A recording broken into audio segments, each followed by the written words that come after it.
Good morning to everyone, and we will be starting shortly. We are just waiting for few minutes.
greeting of the day to our esteemed panelists and all the faculty and students currently tuned into this event via YouTube Live. With the coronavirus pandemic, a lot of things awry. As people went into lockdown, were forced to take a long hard look at their lifestyle and adapt to an online mode of operation in a jiffy. However, every tragedy has a silver lining, and as such, people were compelled to get creative about their lives. While this may not be our typical Karva, we assure everyone that it will be just an immersive and inspirational an event. On that note, the Student Council of Sahid Rajguru College of Applied Sciences for Women, University of Delhi, declares the floor open for its annual Cultural Fest 2021. Our moderator for today's panel discussion on the topic, the role of women in the development of India, Vidushi Gera, will now be taking over. Thank you. Vidushi, please.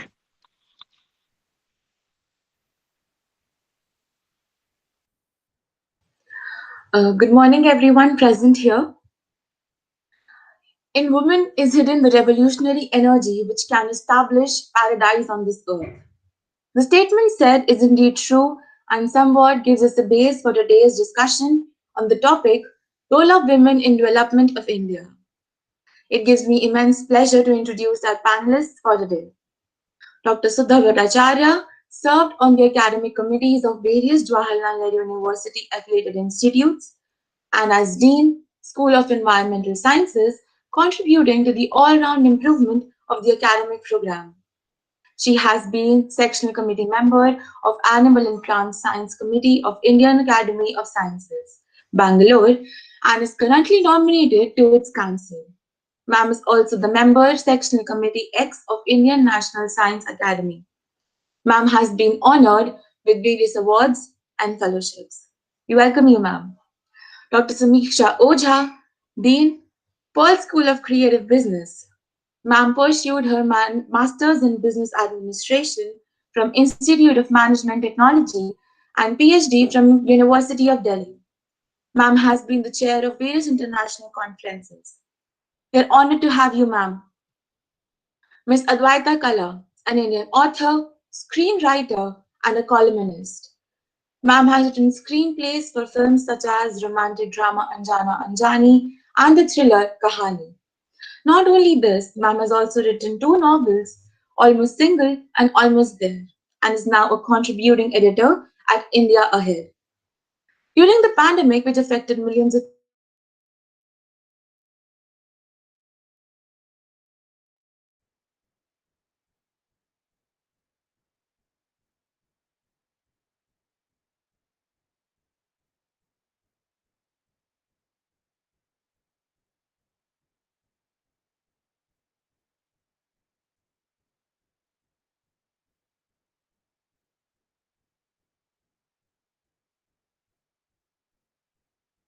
has also written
Really sorry for the interruption. The moderator had a sudden power cut.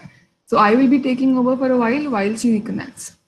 So continuing, our third panelist for the event is Miss Advaita Kala, an Indian author, screenwriter, and columnist.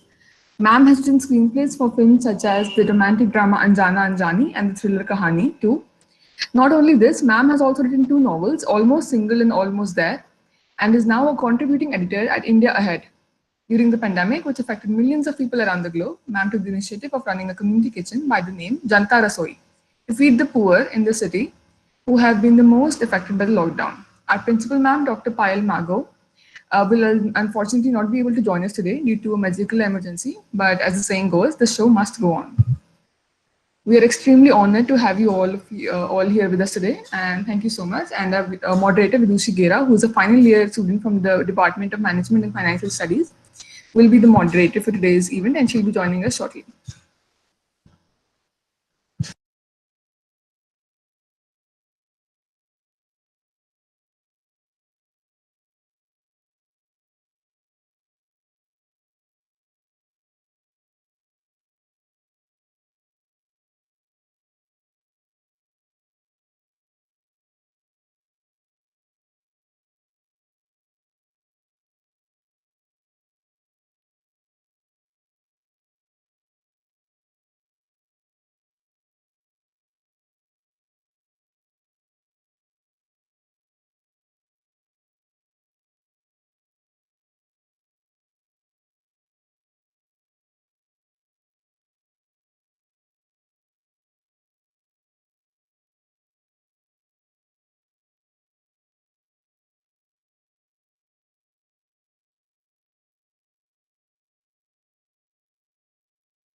I'm extremely sorry there were some technical issues. I would, Dr.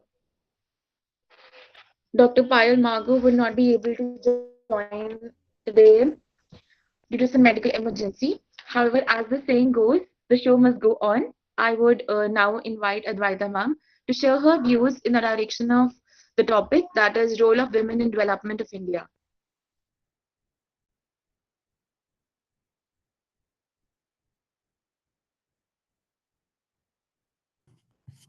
Namaskar, and thank you so much for this wonderful invite. The Students' Council of Shahid Guru a College for Women in Applied Sciences. It's always a pleasure to be back and to chat with you all. I remember the last time we met, it was a very interesting discussion, and I was very impressed with the response and the questions also that were asked. So it's indeed a pleasure to be back here. And in a little less than, I think, about 3 weeks, so we celebrate National Women's Day on March 8th, which is of course a day of celebration and also reiteration of why women run the world. And I'm not being bombastic here. I want to really start you all off with an affirmation. We're all in different places, in different situations, in different contexts. So I want you to kind of think to yourself as I repeat these words, internalize them, because I think we as women often forget to nourish our own selves, to nourish our own instincts, our creativity, and most importantly, our power. So just repeat to yourself or just think to yourself that I am woman. I have it in me to change the world, my country, my family, and myself for the better and live the best life that I possibly can and the most empowered life. So please internalize this because society is constantly telling us from the time we are little girls to the time we are old women that we need to adjust.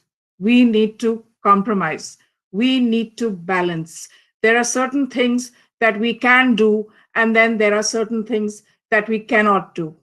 And that remains unchanged. It may change or evolve a little bit, but mostly it remains unchanged. So I think it's very important as women that we internalize the fact that we have it within ourselves to effect change.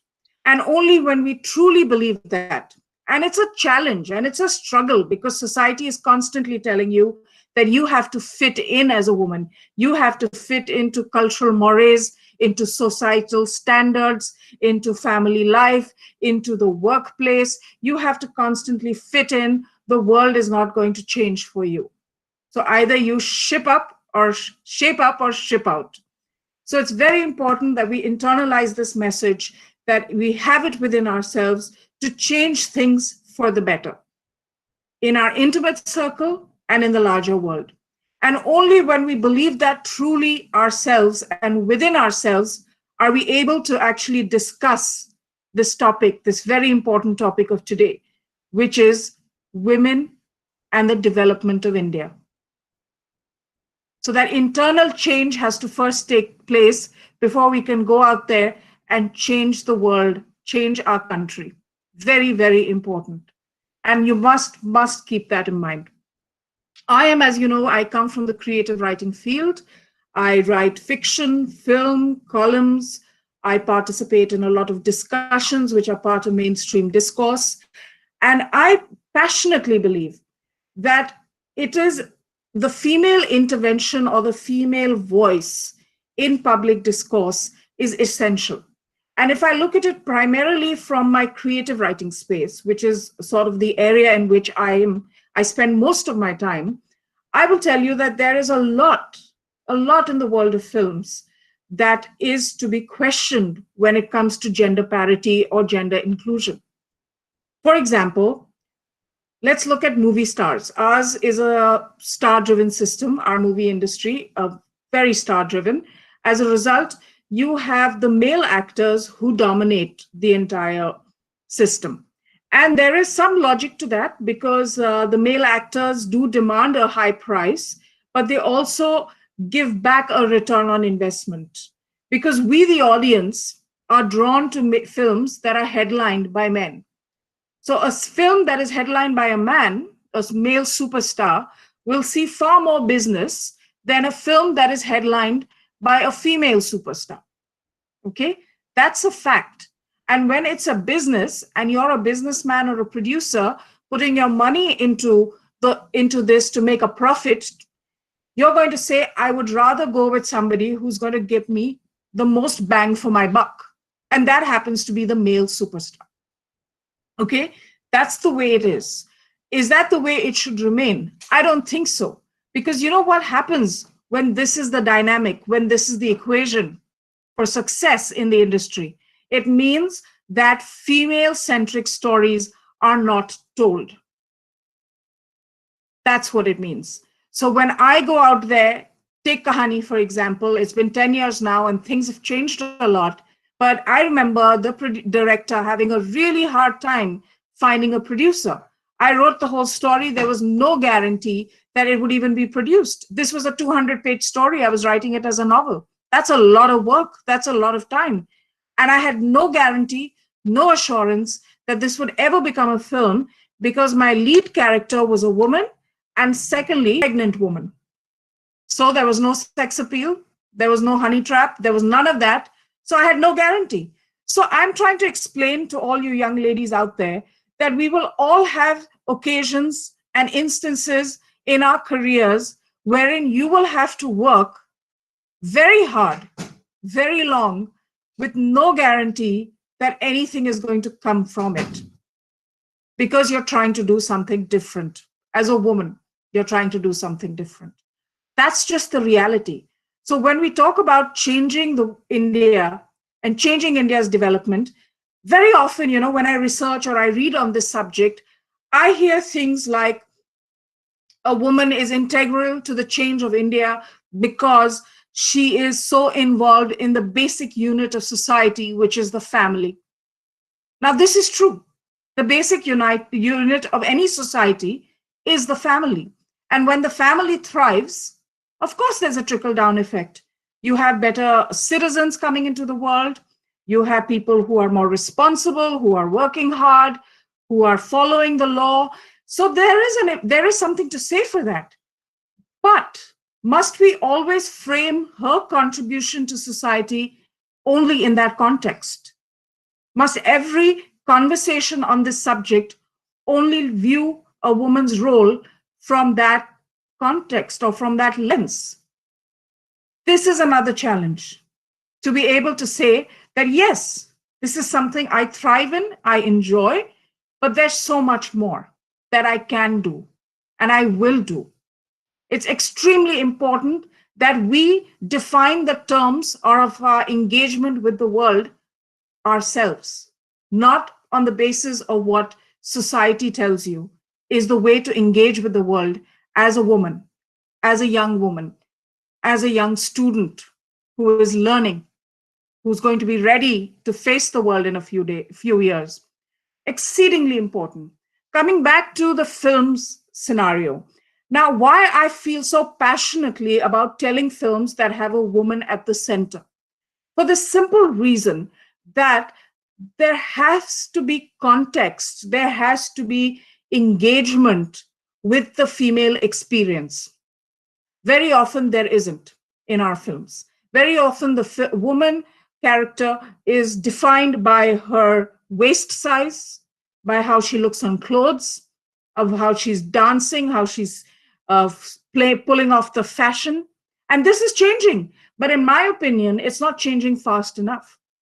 Women are still held to those standards. They're still, their performance, so to speak, is still gauged by those standards. This example I use very often. Kareena Kapoor, for example, is a female superstar. But she did this song, which was that chicken tangri song where, basically objectification of a woman, that she is like a leg of chicken and should be eaten or consumed with a shot of alcohol. I found that deeply offensive. I found it even more offensive when young girls were singing the lines to this song and dancing, and they were being shared on social media as being very cute. At weddings they were doing it, in their living room they were doing it, and it was being shared everywhere as being very cute. And this is how we internalize things. Movies are very powerful. They are a medium of mainstreaming in a way that very few things are. So when you start mainstreaming certain ideas and concepts about women and the female experience, and they impact children who are 4 years old, 5 years old, maybe through just play and through entertainment, but there's something that it leaves behind. There's a crumb that it leaves behind, which then gets internalized and becomes your core, part of your core. And then all the experiences that you have later, this becomes a reference point, whether you acknowledge it or not, whether you know better or not, somewhere it is embedded in your life, in your identity.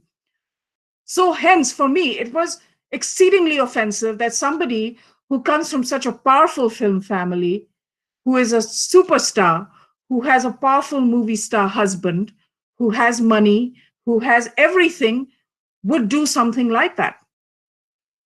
And that was for a while, I just blamed her.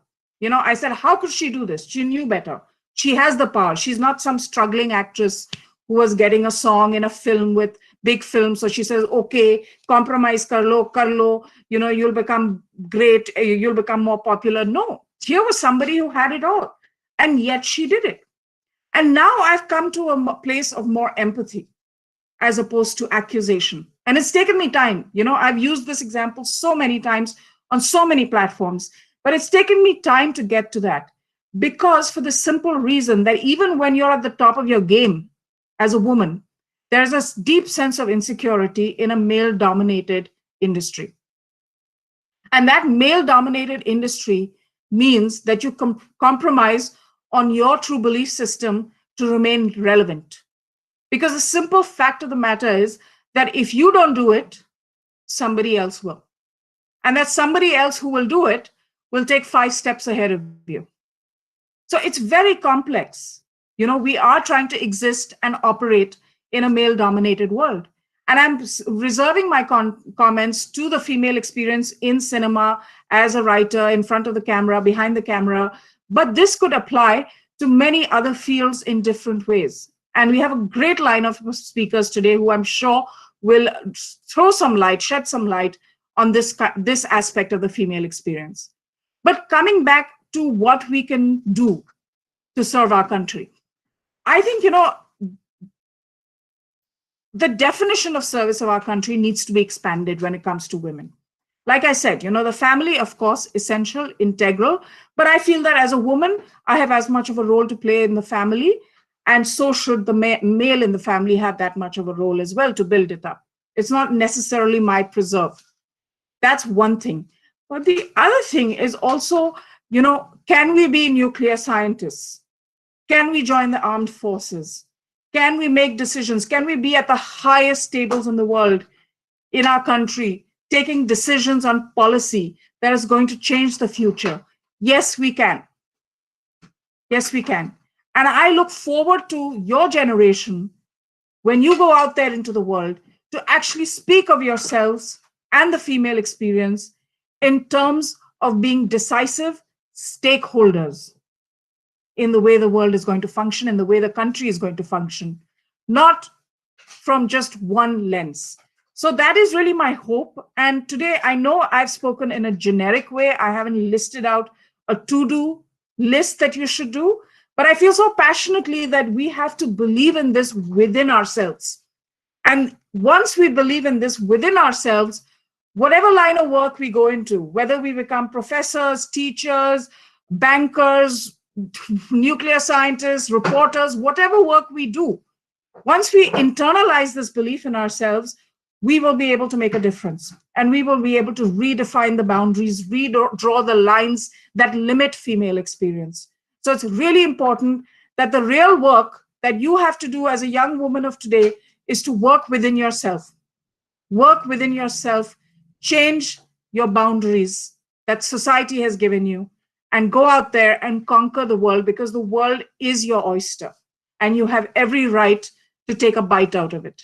So thank you so much and have a wonderful day. And once again, thank you for this wonderful opportunity to speak to you all.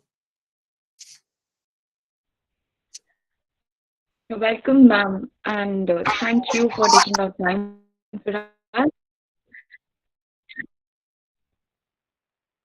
And as ma'am rightly said, that we as girls from childhood are told that we have to adjust, compromise to do things.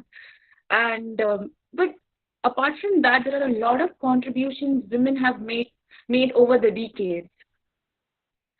And I would like to ask Sudha ma'am regarding that even if women withdraw their contributions to the society, to their house, to the nation, just for a single day, how do you think this is going to affect the nation or the society or their homes or their houses?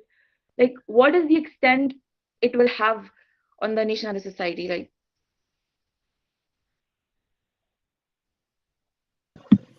That question for me. Hello.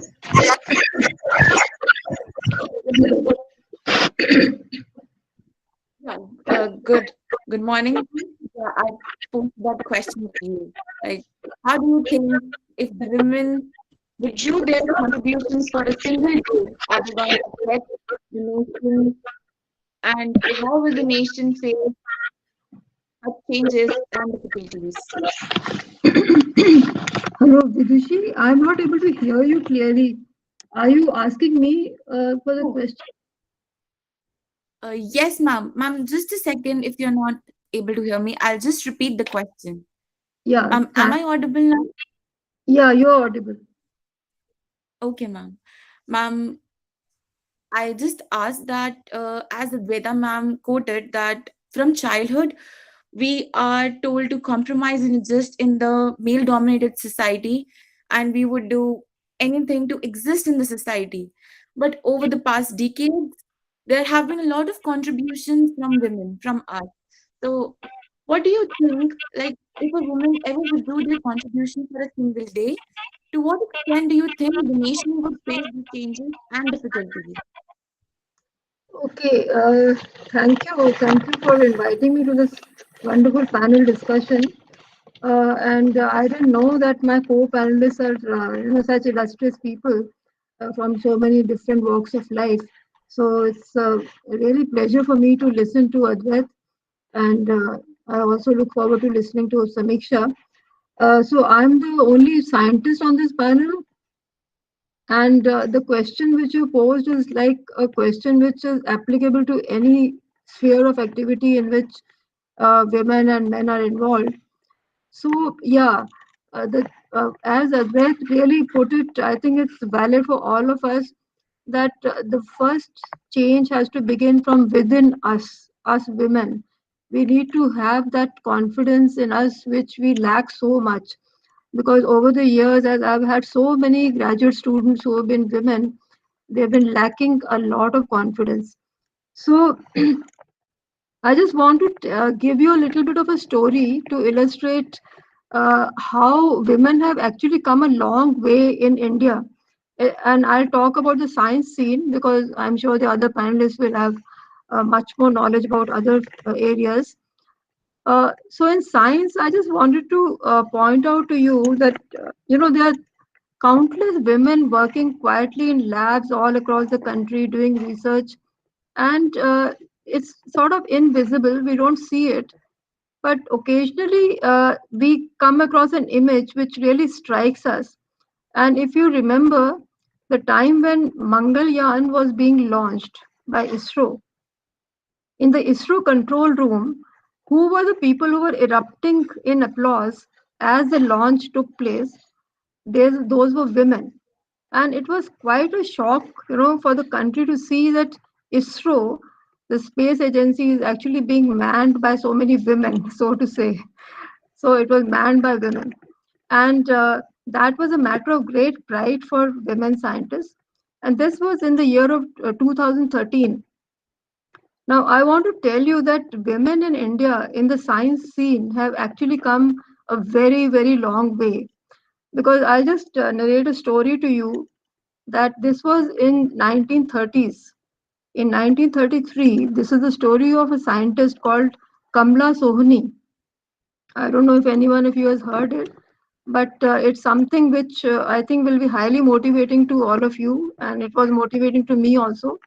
In 1933, Kamla Sohini was a young student. She had finished her BSc in chemistry from Bombay University, and she had stood first in her university.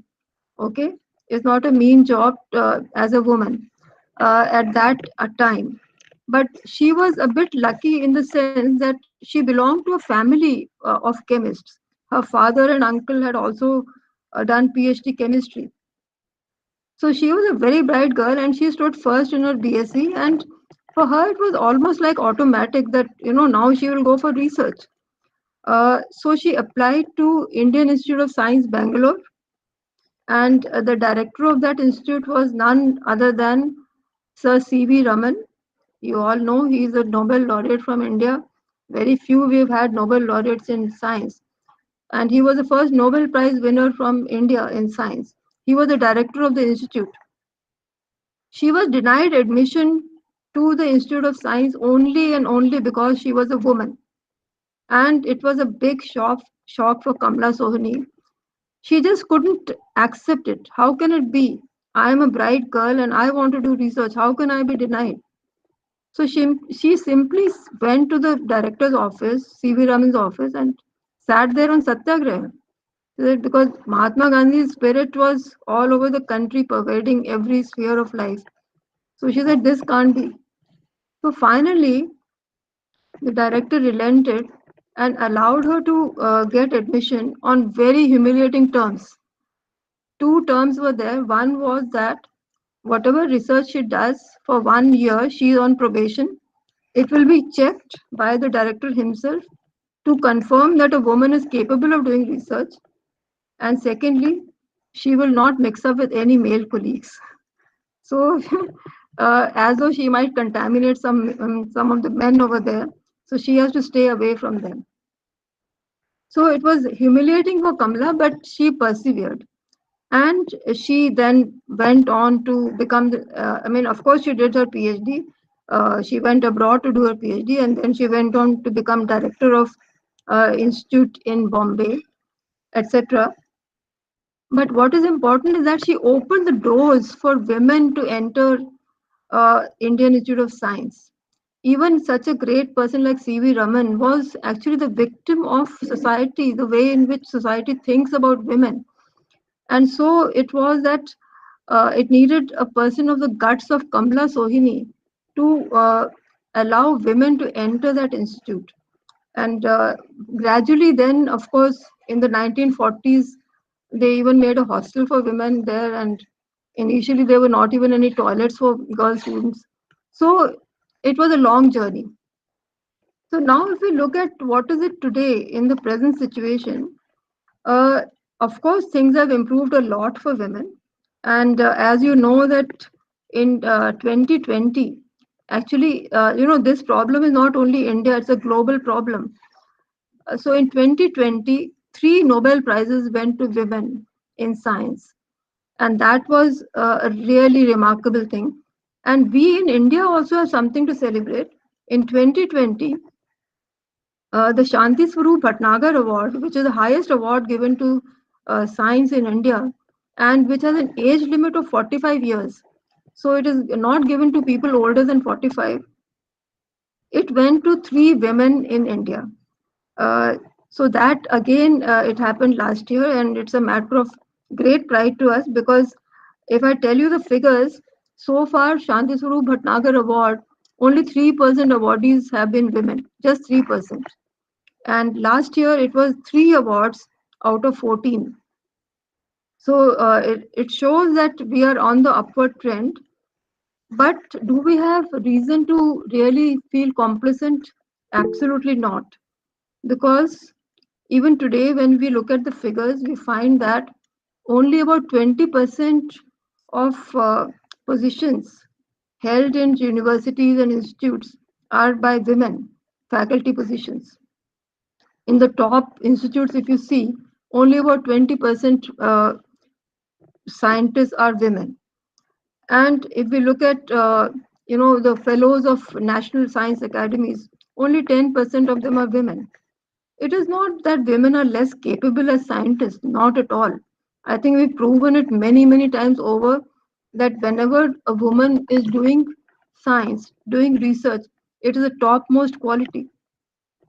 But why we are lagging behind, why we still have a very long way to go. So all I want to say is that we have come some way. It's not that we have not improved. In the last century, from the time of Kamla Soni to today, it's a very marked improvement. But why we still have a long way to go, I think Advait already put it very clearly. It is because we need to change ourselves. Women themselves have to change our perception. What I have experienced from my own self and from watching my girl students, we have too much of self-doubt. We lack self-confidence. We downplay our own strengths. Whereas just the opposite is true for the men. They know how to sell themselves and they are always there to sell themselves. Whereas women try to take it's like a safer approach. They don't want to commit to something which they are not absolutely 100% sure. So I think we need to build that confidence in ourselves. The other thing is that perception of society itself, that it's not as though women are meant to be homemakers. The job of homemaking, of rearing the child, has to be shared by both men and women. That is a social perception which has to come from very early childhood. The way in which we bring up our boys and girls, that perception has to change. That childbearing not childbearing, but child rearing. Child bearing, of course, has to be done by the mother, but child rearing and the home management has to be done by the mother. No, that has to be done by both genders. So that those perceptions have to change in society, and women have to take the lead for it. We have to make sure that that perception starts changing when we as mothers bring up our own children. And when we are given the job to do, when we are given the opportunity as students, you all have the opportunity, then you have to take it forward, take it to the logical conclusion, that is to become the person that you want to become, not take a step back and say that, okay, now this is too much, I want to compromise. That's the Lakshman Rekha that you have to cross. So I'll not say anything more because it's a discussion. I don't want to keep talking.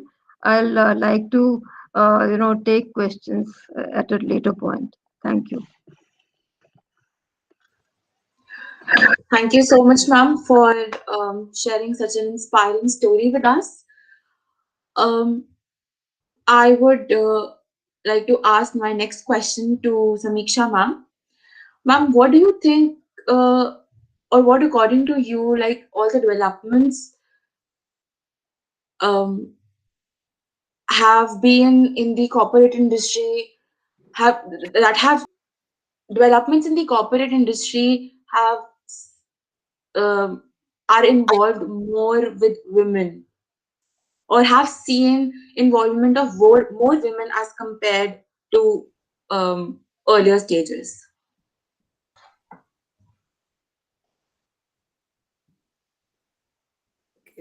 First of all, thank you so much for inviting me to be part of this panel. It indeed is an honor, and and uh, and another honor to be part of such an esteemed panel where we have Advaita, we have Sudha. They are both renowned people, and it's an honor for me to be with them. Yeah, so before I start with maybe what you want me to talk about, I would definitely want to first agree with Advaita when she said that we as women, we forget to nourish ourselves. And when we say nourish ourselves, both in terms of physically nourish ourselves and whereas mentally nourish ourselves. During our journey, we sometimes, in taking care of all the stakeholders in our life, we tend to forget to nourish ourselves. So I think first and foremost, that is very, very important for all of us. I keep telling my students, I keep telling all the youngsters who are in touch with me that don't forget to nourish yourselves. That is definitely something which we need to take care of.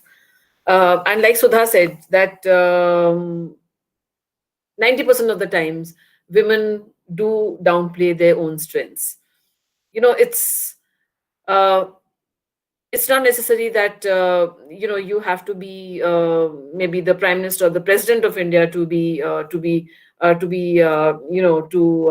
show that you have strength. No, every woman everywhere has some strengths, positive points, which we in our journey tend to downplay them. So I think that is very, very essential. Those 2 points I just found very hard hitting, that we need to take care of all these things.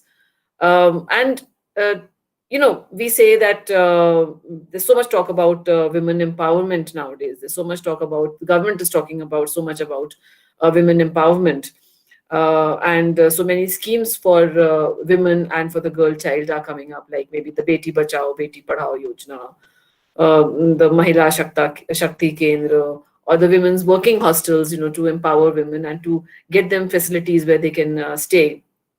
There is support to training and employment program for women, which is STEP. There's Sukanya Samriddhi Yojana, and so on and so forth. And so all this, there is awakening in the society. There is definitely people are taking a step back and rethinking on the role of women in the development of any society. And so that is one positive change that I myself have noticed and I'm not young, so I've noticed that there has been a change in, I remember when I did my MBA 33 years back, we were 2% of girls in a class who did MBA. So now, if you go and see MBA schools, we have almost 50% as girls. So I think that is one major change. I was 2%. My sister, we belong to Kanpur, and she got into IIT in those days, and she was the only girl. And it was when they had to go and do their engineering design, where they had to handle machines.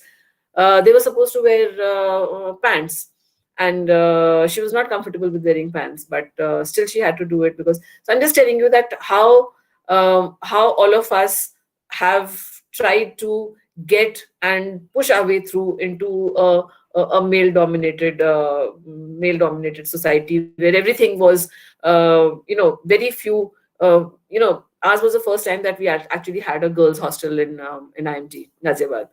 So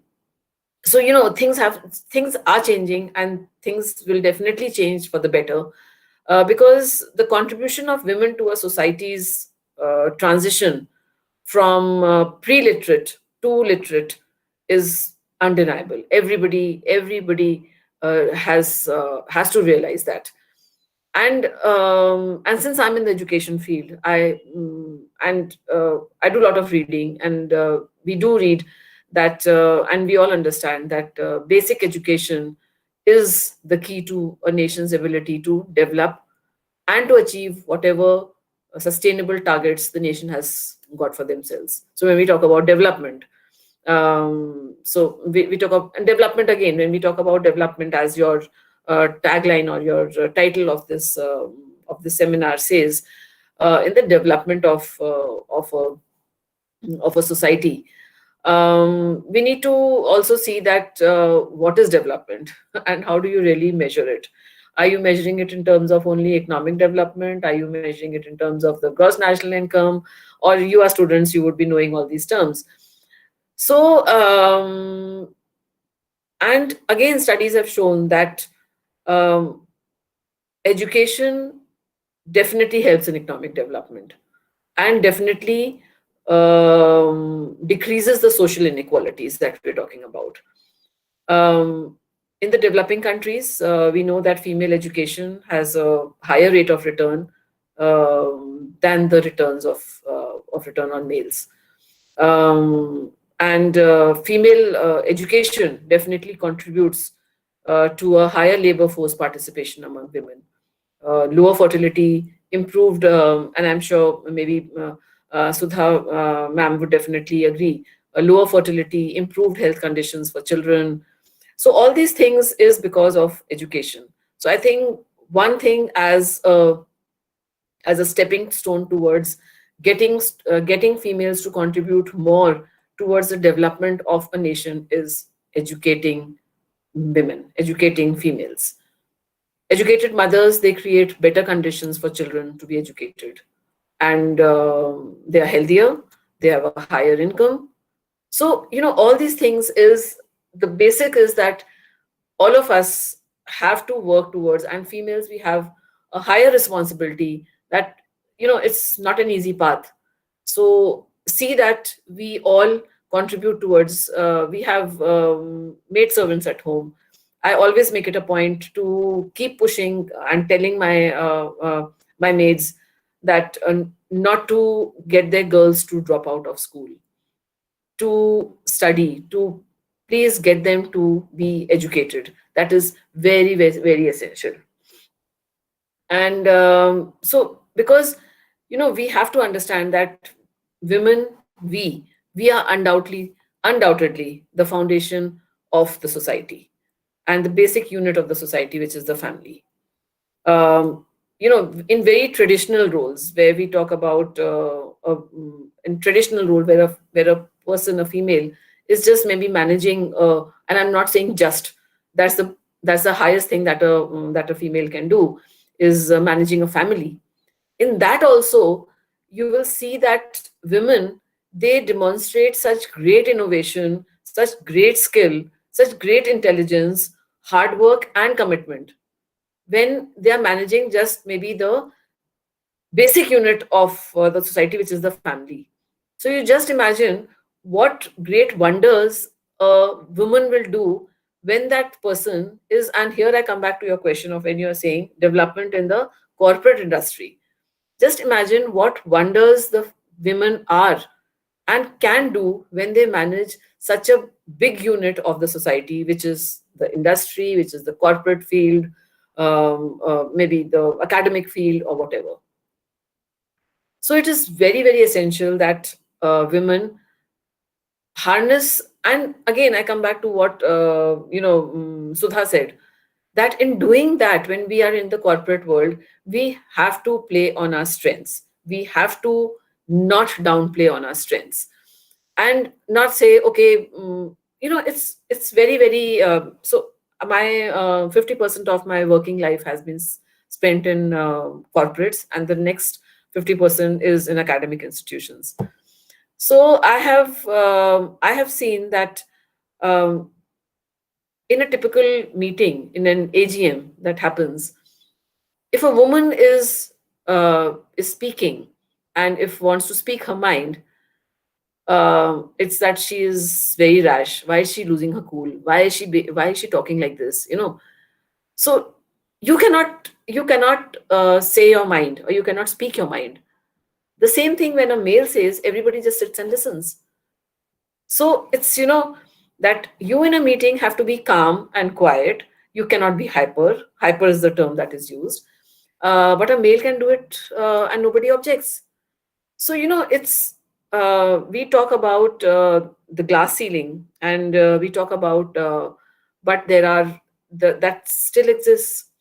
I have, female students who still face barriers in getting employment in so many fields. We talk about I remember there was one employer, which was, I will not name it, but it was a taxi service, a big employer. And they said, no, we don't want, you're not hiring taxi drivers from an MBA institute. You are hiring managers or salespeople. And the CEO of that organization said that, no, we will not hire females. Why can't you give that opportunity to a female to prove herself? And that's what I'm saying. And when I use that word prove, it is that everywhere, at every step, we have to prove ourselves.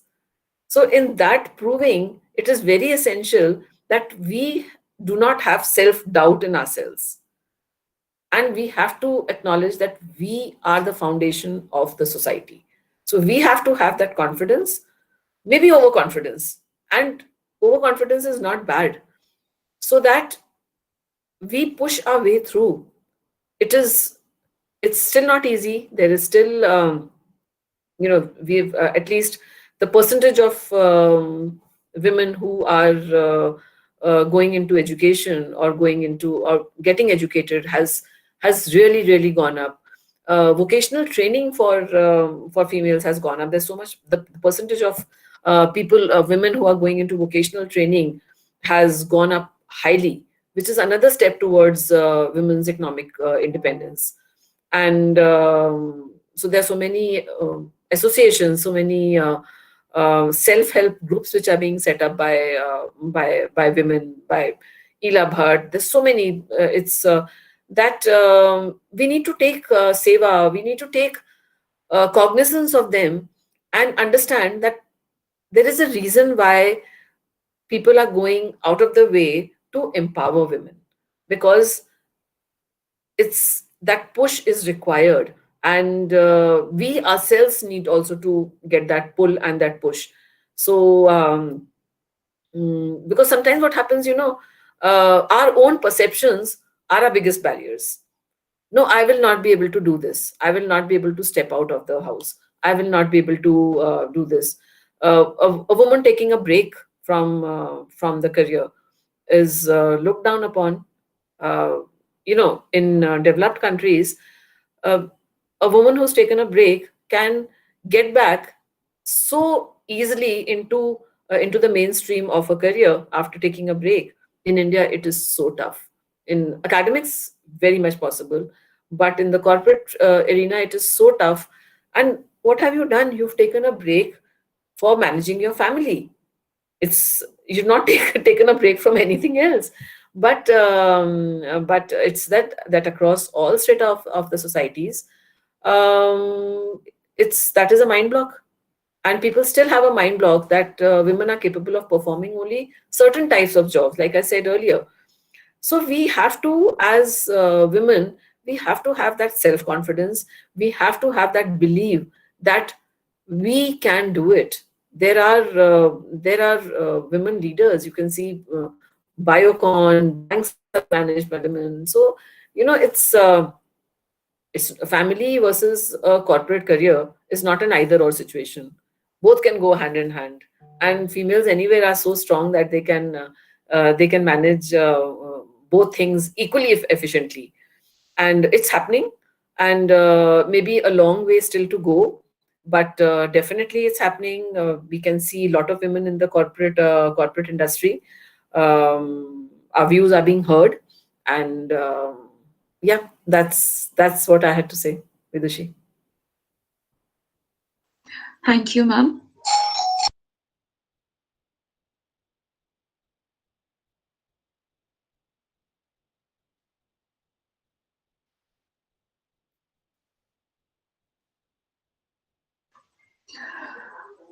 As Samiksha ma'am talked about glass ceiling, I would like to pose my next question to Advaita ma'am. Indra Nooyi once said the glass ceiling will go away when women help each other break through that ceiling. Ma'am, how relevant do you think the statement is?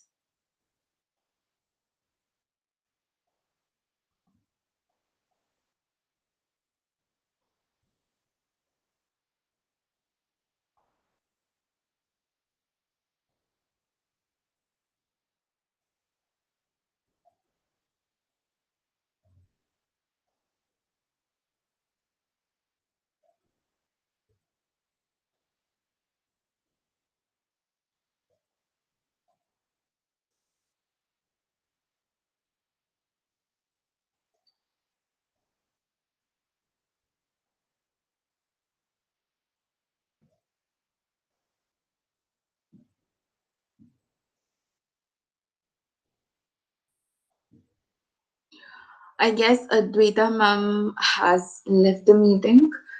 Uh, I would like to ask Sudha ma'am regard the same question. Ma'am, how do you think like women can help each other break the glass ceiling as Yeah. Hello. Can you hear me? Hello. yes, ma'am. Okay. Okay. Yeah. The glass ceiling is something which is not so much that the women have to help each other. I think it's the thing that we are the ones who allowed men to have too much power on us. And when you give somebody a power, then this is not a matter of today or yesterday, it's centuries literally that men have power over women, and they feel that right from almost birth, they know that they have power over their sisters or mothers or etc. So the glass ceiling doesn't happen only when we enter the professional field. Glass ceiling is happening right from the beginning, and that's where it is the attitude that has to change. The power that men feel over women, that has to become balanced. We have to live together. It's not that men have to tell us what to do. So we cannot repair the situation when we enter a job market. If we think that we can break the glass ceiling, there'll always be some women who are very strong and they are able to do it, but those will be exceptions. The rule will be that do well, but they will not be able to break the glass ceiling. And if we want the rule to become that we all are able to express our talent to the fullest, I'm not saying that we have to compete with men, but we have to be able to express ourselves to the fullest, given the equal opportunity. I think then that has to start right from the beginning. The way society looks at men and women, that has to be the same, normal, equal, in an equal relationship. Not men are undoubtedly have more power over women. Like today itself in the morning, the news that from Unnao, three girls killed in the field. I mean, two of them killed and the other one hopefully has survived.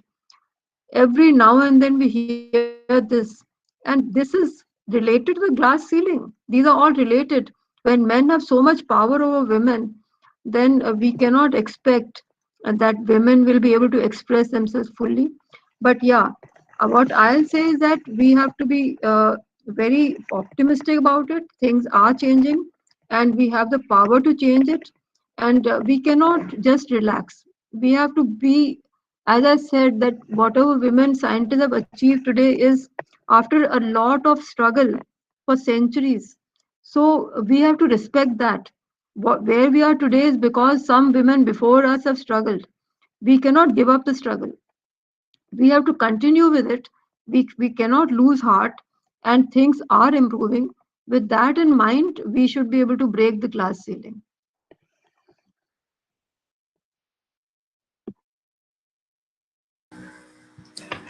Afternoon, ma'am. Ma'am, I have a question for Samiksha, ma'am. Yes, Uh, please. Ma'am, Facebook's chief operating officer, Sheryl Sandberg, wrote a very controversial book in 2013 called Lean In, where she said that a woman, by supercharging her own career, can act as a flag bearer for equality for women at the workplace. So the one basic this thing which I came across was that we champion women for their achievements at work, but we still fail to call for a widespread policy change, which puts the onus of achieving gender equality at the workplace, its onus solely on the women, and the men are not held accountable for that. So, what are your views on that?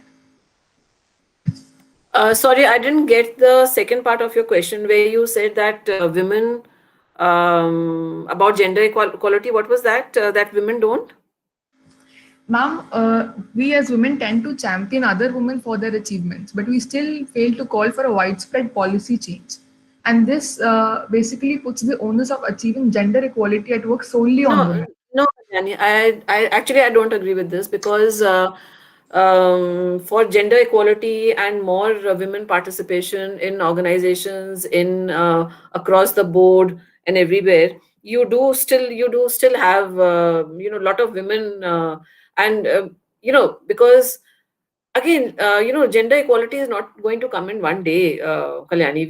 We have to work towards that, and I don't agree that women are not participating in or asking for a policy change. There are women who are asking for policy change more than males, for sure. No. Okay, ma'am. Thank you. Can I make a comment in that regard? Yeah. So recently, actually, the issue that you are talking about, I encountered that to some extent. It's not as though women don't champion the cause of other women, but problem is that women have to survive in the world of men. Okay, it's still largely a men's world as you reach the top. So they don't want to displease too many of their male colleagues. That becomes one imperative that they have to play a balancing act. So if they appear to be championing too much of women's causes, then they feel that their own future may be at stake. So sometimes those calculations may come into the picture. Yeah. I can see a question here from Anjali. Um, I think she's written on the chat box that if we think that upbringing plays an important role in framing the objective of a child, um, yeah. So, Anjali, again, my answer to this is one line: education. So, the more you educate, the more the family values change, and as you have more educated people, not only females but even males in a family, our perception of what is the role, like you're saying that boys, we always been taught that the boy has to take the responsibilities related to earnings and the girls has to just do the household chores. So I think the core is education for this. The more we educate, the more enlightened everybody in the family becomes, and these perceptions change. Thank you, ma'am.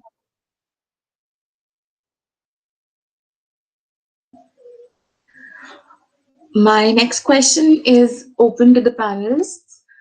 Women's safety has been a major issue always. There are a lot of cases of related to women's safety that are reported on daily basis.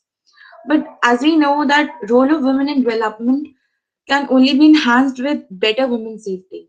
Ma'am, what is your take on the current situation and how do you recommend um, and what are your recommendations for the same?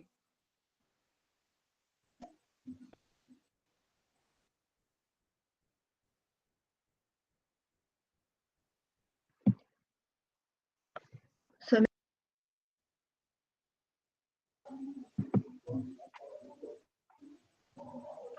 so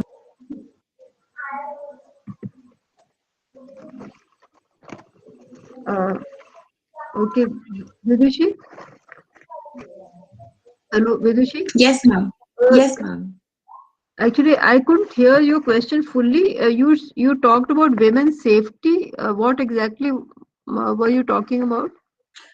Yes, ma'am. Ma'am, I talked about women's safety. Like there have been a lot of increasing cases that are reported on daily basis. So, what is your take on the current situation right now in India regarding women's safety, and what are your recommendations for the same? So, by safety, I assume you mean sexual harassment? Yes, ma'am. Cases of sexual harassment, whether it may be in Yeah, around a woman in her house or in the workplace, like yeah. So, yeah, I mean, that is something which is absolutely very, very worrying for all of us. And what we have been doing, trying to do, like in the university setup and in research institutes, is to set up what we call as a GS cache, the gender sensitization committees for sexual harassment. And that a, a problem is that it doesn't have a very strong legal standing. It's more an institutional mechanism. And in a place like JNU, where I spent all my life, it actually is helpful. It does help women to come out and speak about. Most of the time, what happens is that women don't speak up because the repercussions that they fear would be very grave, so they sort of keep it to themselves. So the institutional mechanism that we had at JNU was actually quite effective, so that women could go and actually make a complaint and expect redressal. But it leaves much to be desired. It still is not strong enough. So what we used to say at that time is that it should have a more of a legal sort of a power, so that when such cases are seen at the institute level or at the university level, then some repercussion of a strong type can be given to the perpetrators of that particular crime.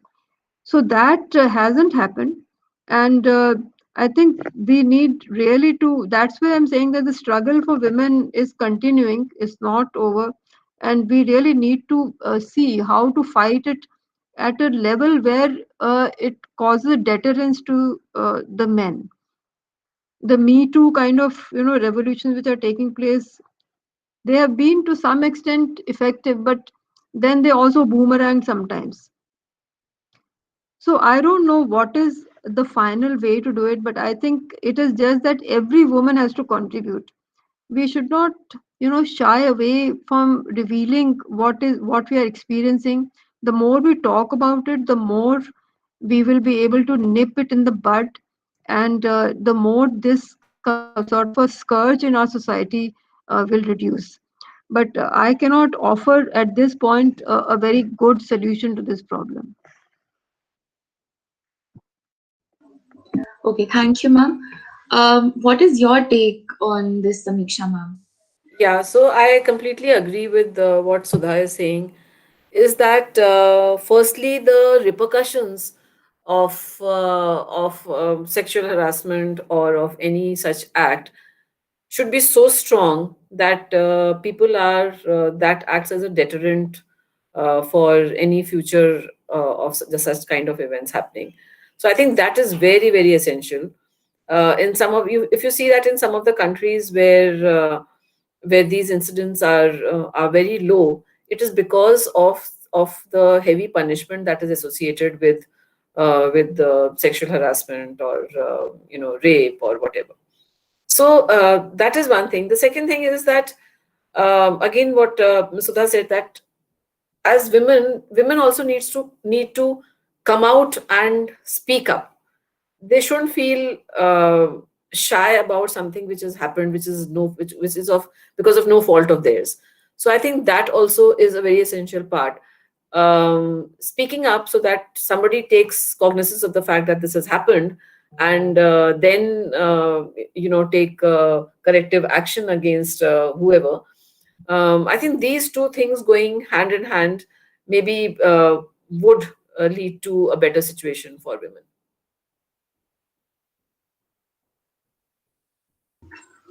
Okay, ma'am. We next have a question from one of our student council members. The question says, when you said that we as girls need to present ourselves so as to prove ourselves, but with the mishaps taking place against women in the society right now, how do you think we as the new generation women going to enter different fields, face that, and overcome those insecurities? Because when such incidents come up, it is usually the victim who is still being blamed. Yeah, so Arunima, I didn't hear the word that we need to present ourselves. So I really don't know what you mean by that line of we need to present ourselves to prove ourselves. Um, but with the mishaps taking place against women in the society, how do you think we as so because I completely agree, and that is the reason that women don't come out, is because the victim or the woman is being blamed.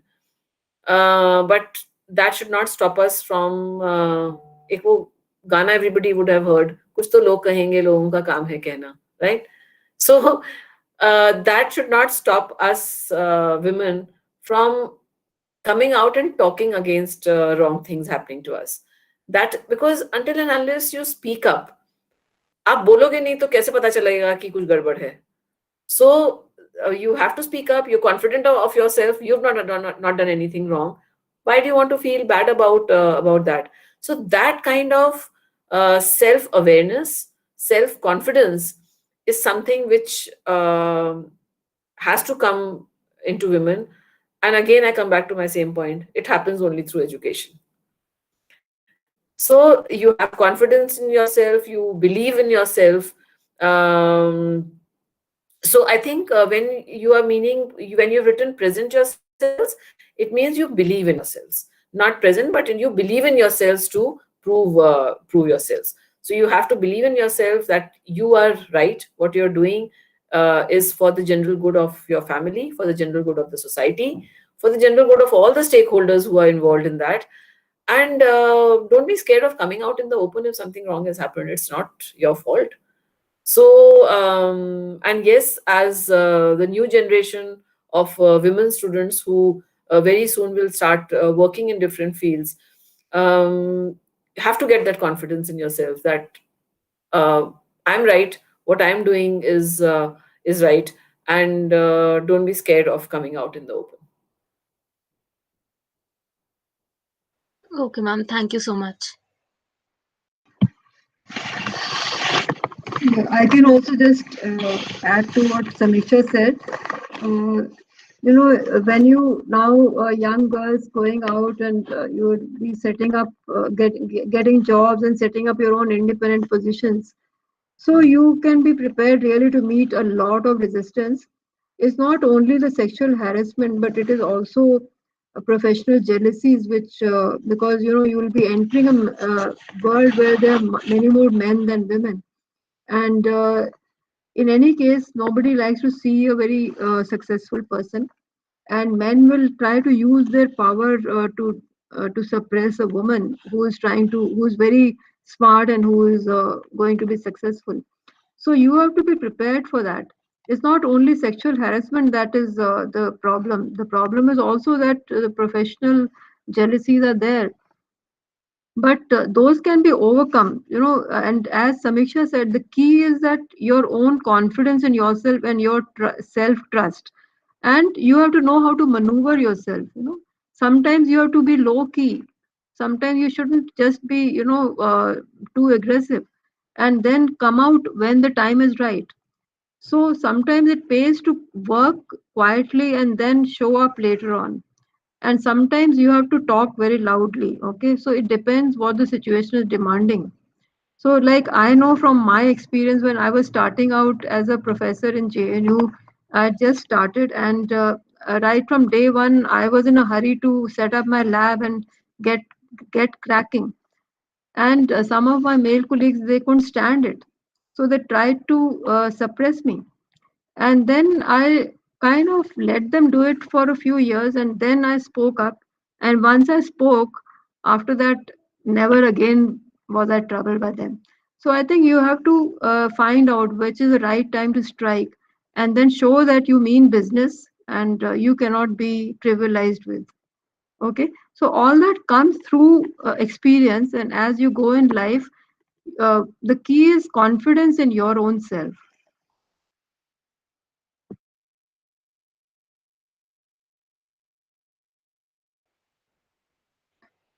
Okay, ma'am. Thank you so much.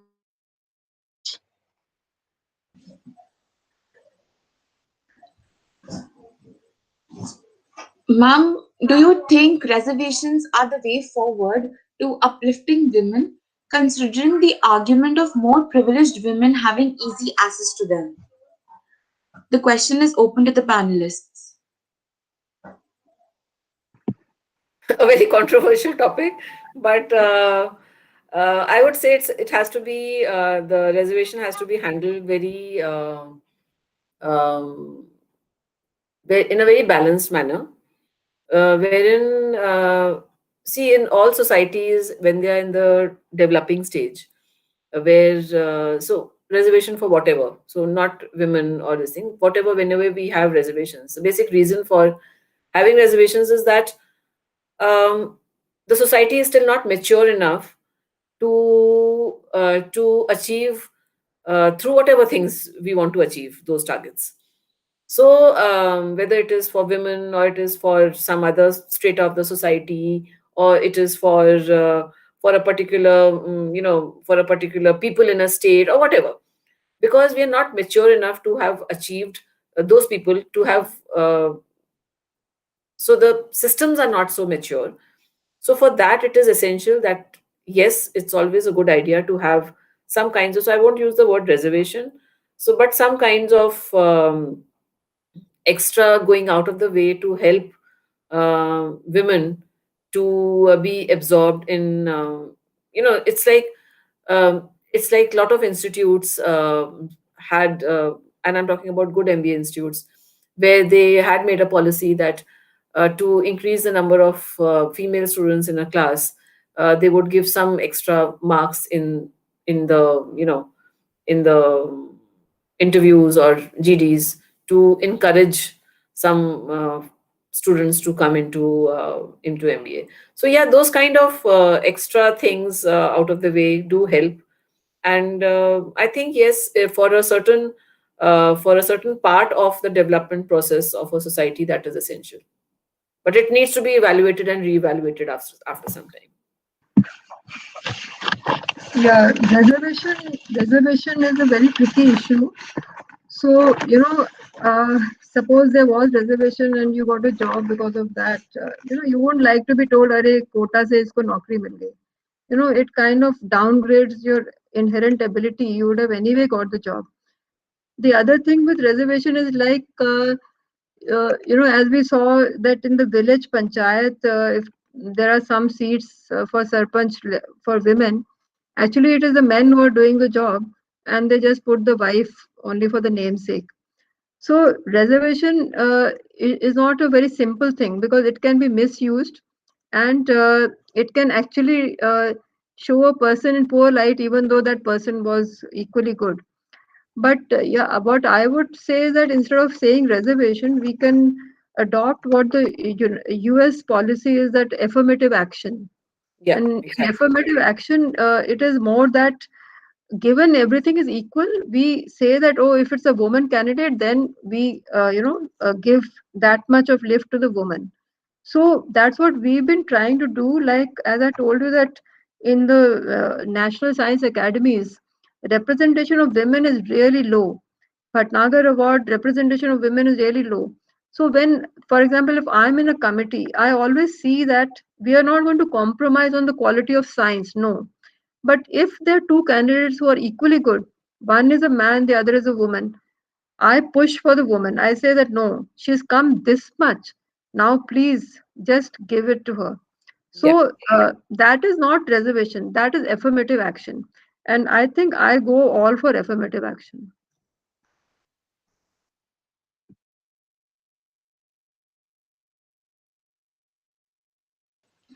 Thank you, ma'am. As rightly said by Rabindranath Tagore, woman is the builder and molder of a nation's destiny. Though delicate and soft as Lily, she has a heart far stronger and bolder than that of any other person. She is a supreme inspiration for man's onward march. Not only in the few recent decades, but going back to the time of India's struggle for freedom, women have always played the role of a catalyst and have been the ones to take the initiative to spread the knowledge about the same.